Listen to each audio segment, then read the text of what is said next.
The Vice President is the second most powerful person in America, and yet history seems destined to remember very few of them.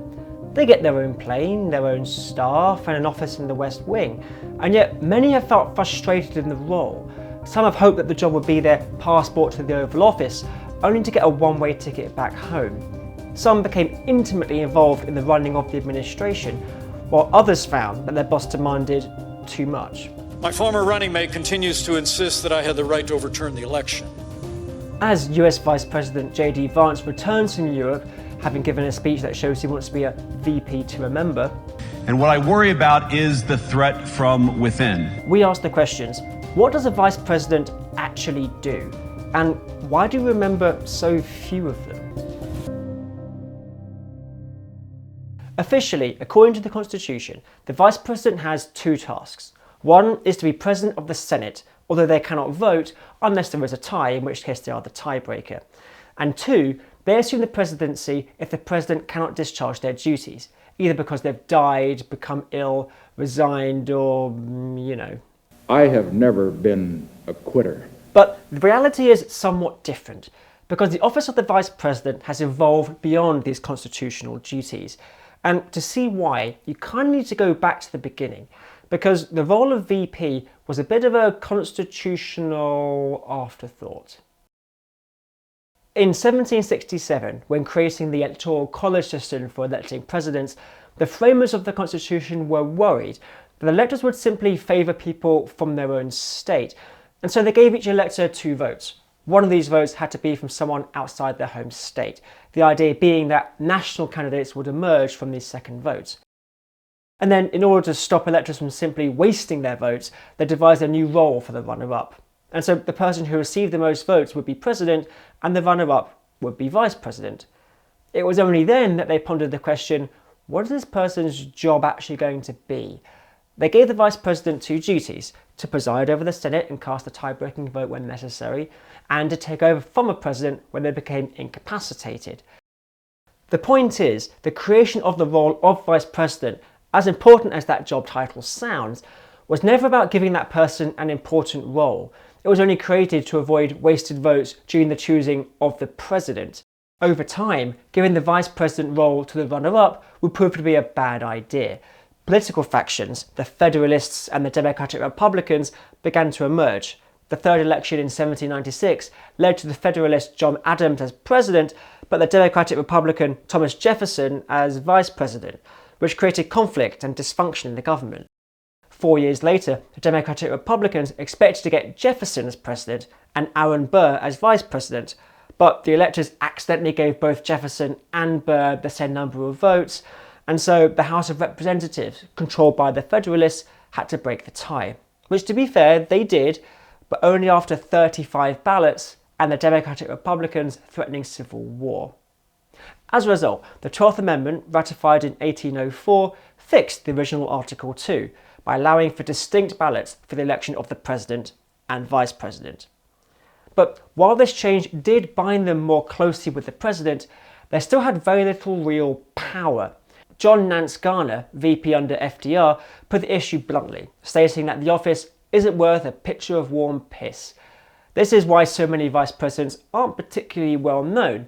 They, quite frankly, don't do very much. But it was during the 20th century that the role of the vice president began to grow in importance, and these changes would slowly create the modern VP position that we know today. In 1919, President Woodrow Wilson went to France to negotiate the Treaty of Versailles after Germany's defeat in the First World War. While he was away, he asked his vice president, Thomas R. Marshall, to attend cabinet meetings. He was the first such VP to do so. And when Warren G. Harding succeeded Wilson as president, he too asked his VP, Calvin Coolidge, to attend these meetings. This marked a general trend of presidents getting their VPs more involved and turning to them for advice. But what really changed the nature of the job was when FDR kept his VP, Harry S. Truman, out of the loop, before his death saw one of the biggest responsibilities in history dumped on Truman's lap. In April 1945, Franklin D. Roosevelt died. Vice President Truman was brought the news at the Capitol before the Secret Service rushed him to the White House, where he was sworn in as president. For Truman, this all came as a surprise. because Roosevelt hadn't shared the state of his health with him. What was more of a surprise was the Manhattan Project landing on his desk. Truman had known nothing about it, and less than 4 months later, he would face the decision of whether to drop the product of his research. At the time, Truman said, "I felt like the moon, the stars, and all the planets fell on me."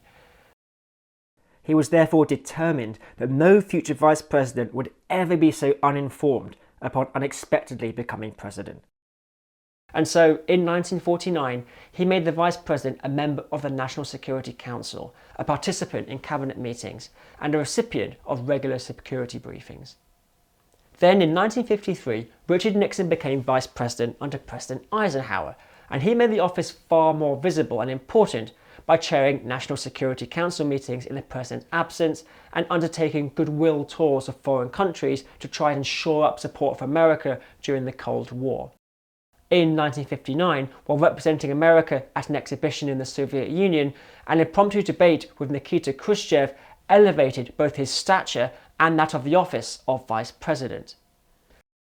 Thereafter, vice presidents have continued to be active participants in their administrations, only really presiding over the Senate for special occasions, such as the opening session of a Congress or to break a tie vote.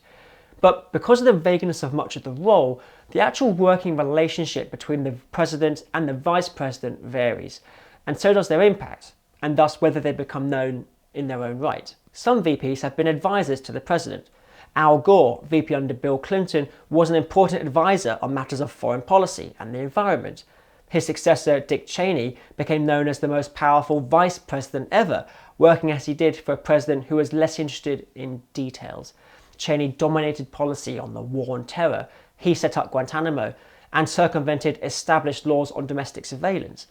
Biden was assigned by Obama to oversee Iraq policy, while Mike Pence was appointed by Trump to lead his response to COVID-19. Some VPs are an important intermediary between the administration and Congress, particularly helpful when presidents haven't previously served there, while Kamala Harris presided over a Congress split 50-50 Republican and Democrat for only the third time in history, casting those tie votes. The vice president votes in the affirmative, and the nomination is confirmed. Other VPs have become known through representing the president at foreign events, or by meeting other heads of state when the president can't be there personally. In short, aside from those narrow constitutional duties, the job of vice president is really what the president wants it to be. And time will tell what kind of VP JD Vance will be. As Mike Pence found, working under Trump is no easy task, but he was a moderate, and JD Vance, even if it took a little while to come round, is a hard-right MAGA politician. But even as he proves his loyalty by repeating false claims about the 2020 election and ripping his recent rhetoric straight from the Trump playbook, his boss is not willing to endorse him for the top job yet. No, but he's very capable. Thanks again for watching. If you're new to the channel, we make new videos every single week about politics and current affairs. If you want to get informed about when the new videos are coming up, please do click that subscribe button and ring that notification bell.